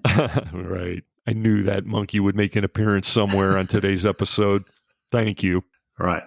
Well, if that's the worst part of it, I guess we did our job, folks. Although we are still left with this huge pile of Vegemite, so we still don't have a solution for that. But maybe we'll figure it out by the next episode. Until then, we're going to put this one in the can. For Brian Musker, it's Eric Dudas. Get out there, sell some screws. Make sure you cover your camera on your PC up when you're done with these virtual events. And we'll talk to you next time. And don't worry too much. The expiry date of Vegemite goes way into next century, okay?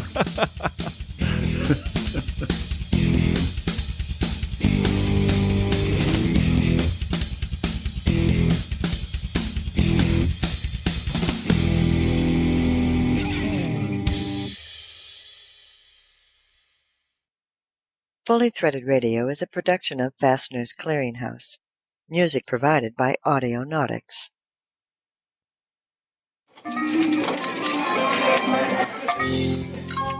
There's one sure bet in the fastener industry, and it takes place every year in Las Vegas, Nevada. This is the American Fastener Journal publisher, Mike McGuire, inviting you to this year's National Industrial Fastener and Mill Supply Expo, happening October 19th to the 21st at the Sands Expo Center in Las Vegas, Nevada. This is the largest trade event of its kind in North America, endorsed by over 30 fastener industry and industrial organizations, featuring all types of industrial fasteners, electronic fasteners, and construction fasteners, manufacturing, packaging, and testing equipment, and much more. You do not want to miss out on this opportunity. You'll also want to attend one or several of the many conference programs, and this will all lead up to the legendary welcoming Expo Bash. See all the details at our website, www.fastenershows.com, and make your booth and travel arrangements today. The National Industrial Fastener and Mill Supply Expo is right around the corner. It's the one sure bet in the fastener industry, and I'll see you there.